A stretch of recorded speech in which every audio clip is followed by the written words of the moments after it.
get it. I want more detail. If I fail to answer your questions, say you didn't answer my question. Please do that. Otherwise, we can't learn from each other. So I'm going to tell you a little bit of what the Venus Project is. Those of you that know what it is, will you raise your hands? So I guess I don't have to tell you what it is. And essentially what the Venus Project proposes is that we bring all the nations together and take care of everything on Earth.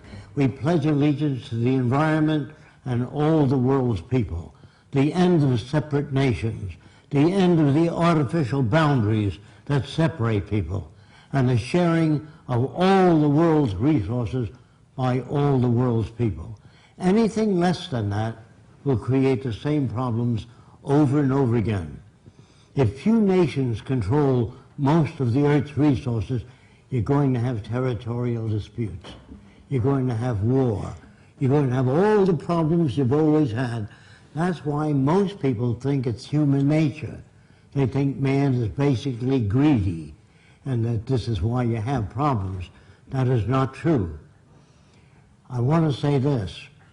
A banker, a serial killer, and a gangster, and a priest are made by environment. If you don't understand that, in the United States, in the Deep South, if you're brought up there, you'll speak with a Southern accent. Nothing you can do about it. If I say stop speaking with a Southern accent, you can't.